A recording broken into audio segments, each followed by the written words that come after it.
बर्बाद हो गई। अब इन्होंने मारना पीटना शुरू कर दिया है।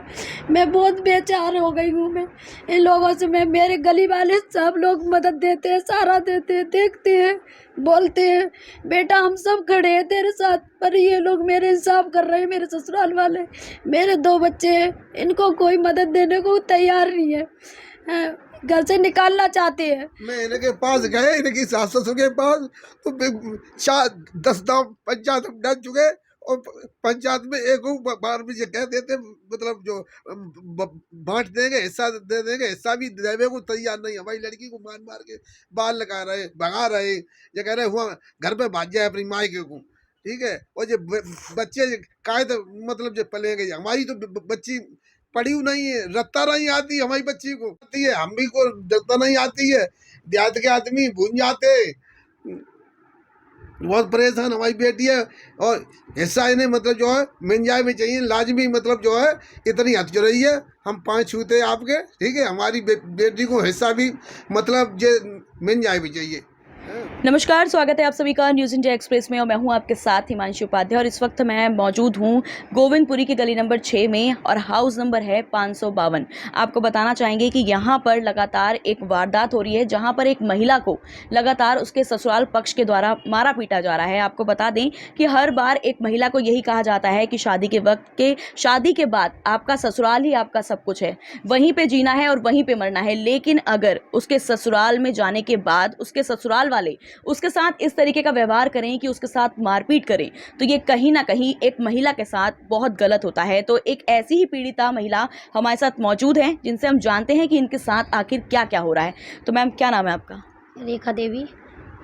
और हमारे बेटे 2 हैं बच्चे, और 2005 में हमारी शादी हुई थी।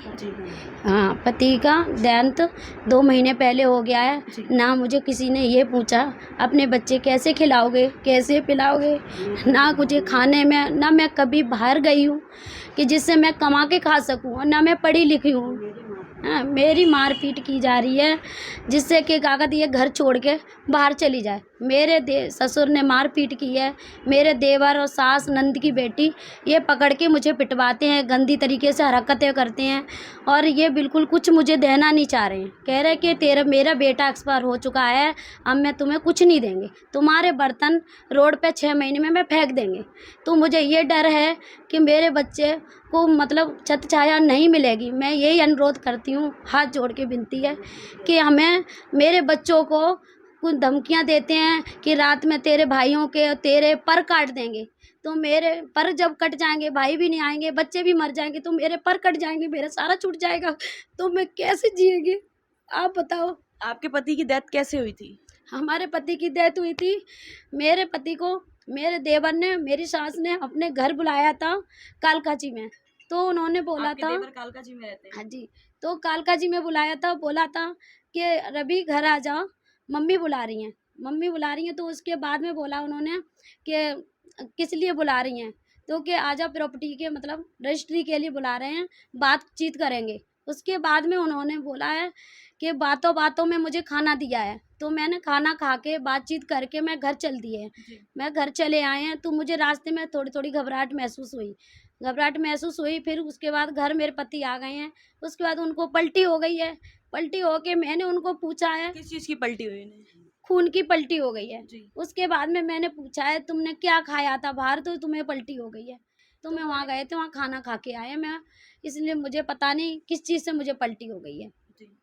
ये पूछ के फिर भी मैंने कुछ नहीं कहा। मैंने देवर को, सास को फ़ोन करा और मैसेज भी करी, व्हाट्सएप भेजा, तो उन्होंने ये कह दी कि गर्मी से मतलब उल्टी हो गई है। तो मैंने कही चलो कोई नहीं, हो जाती है, गर्मी से होगी। मैंने ये सब कुछ नहीं सोचा था। जब उसके बाद में मेरे पति की डेथ हो गई 2 महीने बाद, मतलब 2-3 दिन, 1 दिन टालते रहे। उसके बाद में शुक्र को 17 तारीख को मेरे पति का घर में ही बोल बंद हो गया।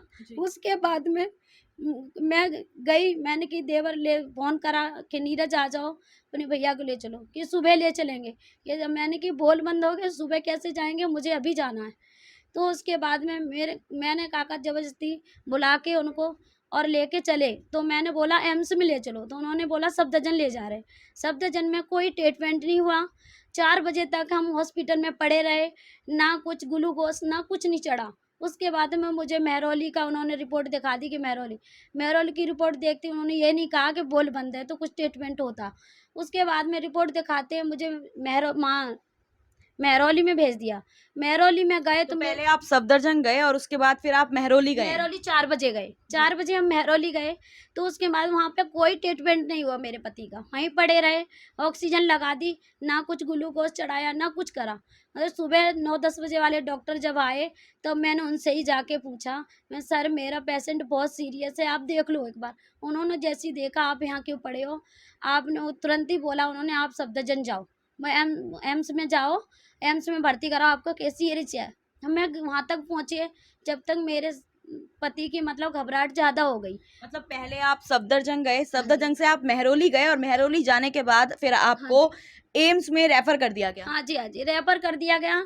तो मतलब मेरे पति की मतलब सांसें चल रही थी, मतलब डेथ हो चुकी थी, सांसें चल रही थी। फिर उन्होंने बोला कि इनको टीबी नहीं थी, तो बोले टीबी नहीं है। तो मैंने बोला कि भैया टीबी नहीं तो क्या हो गया इनको, कि इनकी फिर उन्होंने बोला कि हम चेकअप कर रहे हैं उसके बाद आपको बताते हैं।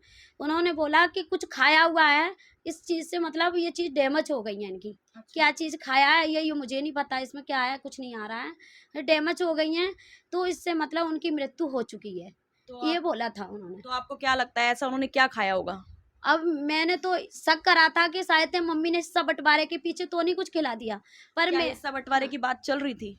हाँ जी, चल रही थी। 8 दिन पहले मेरा हिस्सा बंटवारा करा था, रजिस्ट्री नहीं करी थी। और उसके बाद में ये बोला था आधा मतलब गोविंदपुरी में जो है उसमें रिंकू का रवि का आधा-आधा है, और संगम विहार में जो 100 गज पड़ा है, और के 83 बाके के स्कूल के पास जो काका 100 गज का प्लॉट है, मंगल बजरंग ऑटो वाले के बगल में दूसरे नंबर वाला प्लॉट, वो 100 गज का, उसमें आधा-आधा रिंकू का रवि का है। अब मम्मी जब मेरे पति की डेथ हो गई है, जब इन्होंने मारपीट की है, तो मैंने इस चीज़ का शक करा, नहीं तो मैंने शक करा था पहले। मेरे माँ-बाप ने ये बोला, बेटा ऐसे कोई अपने मम्मी बेटे को कोई नहीं ज़हर दे देता है। पति का नाम रवि कुमार है, मेरे सासू माँ का है शांति देवी, देवर का नीरज। और आप ये बताइए हाँ जी, आपके जो हस्बैंड थे वो कितने भाई हैं? वो 3 भाई हैं। 3 भाई हैं। हाँ। तो तीनों के नाम पे बंटवारा इक्वल हुआ है? हाँ, ये कल मतलब ये हुआ था, मम्मी ने ये बोला था कि हमने कालका जी में देवर को दिला दिया, रजिस्ट्री करा दी है। अब मतलब कौन से वाले देवर को, क्या नाम है उनका? नीरज की रजिस्ट्री करा दी है, और अब तुम दोनों की ये हिस्सा बंटवारा में दे देंगे हम। अच्छा। दोनों को दे दिया है। हाँ, तो रजिस्ट्री कराने के लिए मुझे मेरे पति को बुलाया था। अब मैंने तो शक करा था कि ऐसा हो सकता है, पर मतलब आपको शंका है कि उन्होंने कुछ ऐसा खिलाया है जिससे आपके पति की डेथ हुई है। हाँ, और फिर मेरी मारपीट शुरू की है, उसी से मुझे शंका हुई है कि इन्होंने ऐसा मेरे पति के साथ बंटवारे के पीछे, हिस्सा बांट के पीछे मेरे पति की डेथ कर दी है इन लोगों ने। मतलब इलाज में कोई लापरवाही कर दी है, इलाज नहीं कराया, प्राइवेट में कहीं भर्ती नहीं करी। तो पोस्टमार्टम तो हुआ होगा, पोस्टमार्टम में रिपोर्ट आई होगी, उसमें कुछ निकला? नहीं, पोस्टमार्टम मैंने कुछ ऐसी बात नहीं छेड़ पाई थी। मैंने थोड़ा सा अपने भाई से, पापा से बोला था, तो उन्होंने वहीं छम कर दी, कह रही बेटा ऐसा नहीं कोई कर सकता अपने बेटे को। जब इन्होंने मेरी मारपीट करना शुरू कर दी, मैंने किराएदार चढ़ाए मैंने। कौन है किराएदार? यहाँ पर किराएदार रखे हुए हैं आपने? हाँ, किराएदार रखे हुए हैं। तो उनसे जब मैंने पैसे ले लिए, तो मेरी मारपीट करना शुरू कर दी ना। मतलब आपने उनसे पैसे ले लिए किराए के, तो आपके ससुराल पक्ष ने आपके साथ मारपीट करना शुरू हाँ कर जी, हाँ दिया? जी, मारपीट करना शुरू कर दी मेरी।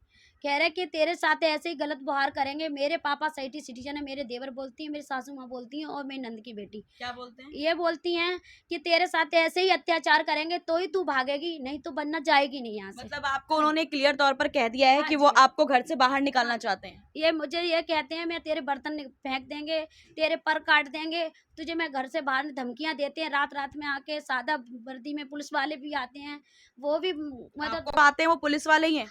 वो कन्फर्म ये है कि ये बोलते हैं रवि एसआई हूँ। अच्छा। हाँ, रवि एसआई बोलते हैं, मैं रवि एसआई हूँ और मैं पुलिस वाला हूँ। तो मुझे क्या डाउट है कि ये पुलिस वाले हैं कि कोई चोर चपोर है, कि मेरी कोई इज्जत बेइज्जती के लिए आ रहे हैं। मतलब ये आपको सकती, क्योंकि क्योंकि ऐसा भी हो सकता है कि पुलिस वालों के नाम पर वो आपको झूठ बोल के किसी को लेके आते हो, लेके आपको आते हैं, धमकी हाँ। देने के लिए। मुझे नहीं मालूम, क्योंकि वो सादा वर्दी में आते हैं, ड्रेस में आए, वर्दी में आए, तो हम कोई चाह पुलिस रहे वाला होगा तो वो वर्दी में आएगा। बिल्कुल जी। अब ये मेरे को इतनी धमकियां दे रहे हैं, रात रात में आके मुझे धमकियां दे रहे हैं।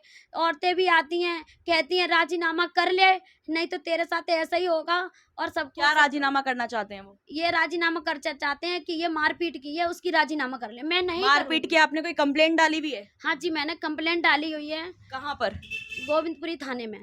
तो गोविंदपुरी थाने में जो पुलिस में है, वहां से आपको कितना सपोर्ट मिल रहा है? वहाँ से मतलब एचएसओ से मेरी जब मुलाकात कल हुई है 10 तारीख को, जब उन्होंने मेरी सपोर्ट की है। क्या सपोर्ट किया उन्होंने आपकी? उन्होंने ये सपोर्ट की है कि आपका हक बिल्कुल जायज होगा, क्योंकि आप मतलब लाचार हो, आपके छोटे छोटे बच्चे हैं, आपको जरूर मिलेगा, आपका जो हक बराबर होगा वो जरूर आपको हक दिया जाएगा। और जो सर के मतलब उनके क्या नाम है बेटा, एसआई विवेक तोमर जी, उन्होंने मेरी पूरी सपोर्ट की है और कह रहे हैं कि मैं आपको इंसाफ दिला के रहेंगे। उन्होंने मेरी बहुत सपोर्ट की है और कह रहे हैं मैं आपको दिलवाएंगे, नहीं दिलवाएंगे तो इसका मैं उनको सजा दिलवाएंगे। बस ये चाह रहे हैं। मैं नहीं, आपने गलत। जब आप पुलिस वालों के पास गए हैं तो आपको क्या आश्वासन दिया गया है? मैं एसएसओ साहब से जब मिली हूँ तो उन्होंने ये बोला है कि आपको मैं शासन दिला के रहूँगी, आपका जो मतलब पक्ष है वो मैं पूरा करेंगे हैं, और आपको न्याय दिलवा के रहेंगे आपके बच्चों को। और मेरे बच्चे छोटे छोटे हैं, विवेक तोमर जो एसआई हैं, उनको मेरा वो दिया गया है, मतलब रिपोर्ट दी है उनको, तो मेरे पूरी सपोर्ट में कह रहे हैं एसआईसी कि हम आपको बिल्कुल जायज़ सब कुछ हम आपको दिलाएंगे जो मतलब है। वो एसआई तोमर जी और एसएचओ साहब कह रहे हैं कि आपको इंसाफ दिला के ही रहेंगे। इंसाफ दिला के रहेंगे। हाँ जी, तो अब क्या आप पुलिस प्रशासन से और सरकार से मांग करती हैं अपने? मैं यही अनुरोध है मेरी कि बस मेरे बच्चों को मतलब रोटी कपड़े के लिए और मतलब मुझे हिस्सा बंटवारा दिया जाए, जिससे मैं छत छाया में बैठ जाऊं और मैं अपने बच्चों को पाल सकूं। मैंने कभी बाहर नहीं गई हूँ, मैं पढ़ी लिखी नहीं हूँ, और मैं कहीं बाहर कमाने नहीं, कैसे जाऊं कैसे निकलूं, मैं कभी नहीं निकली हूँ। मैं क्या करूँगी, मैं कैसे अपने बच्चे पालूंगी जो हम आज मुहताज हो गई हूँ। ये चाह रही हूँ मैं दीदी, आपसे सबसे रिक्वेस्ट है मेरा, आप सब मेरी मतलब इतनी बस कृपा मैं मांगती हूँ, हाथ जोड़ के विनती करती हूँ कि आप सबसे पुलिस वालों से भी और मतलब ऐसा ही सबसे मेरी अनुरोध है कि हमारी सपोर्ट आप जल्द से जल्द मेरी सूचना करें। तो देखा आपने कि एक महिला जो अपना घर छोड़कर, अपना सब कुछ छोड़कर अपने ससुराल में आती है और उसके साथ इस तरह का रवैया जो उसका ससुराल पक्ष करता है, तो उससे कहीं ना कहीं कितना आहत महिला होती है। तो अब इन महिला की गुजारिश है सरकार से और पुलिस प्रशासन से कि जल्द से जल्द इनको इंसाफ मिल सके, और हम भी यही उम्मीद करेंगे कि पुलिस प्रशासन जल्द से जल्द इनकी मदद करके इनको इंसाफ दिला सकेगा। तो इस तरह की तमाम जानकारी के लिए जुड़े रहिए न्यूज़ इंडिया एक्सप्रेस के साथ। धन्यवाद।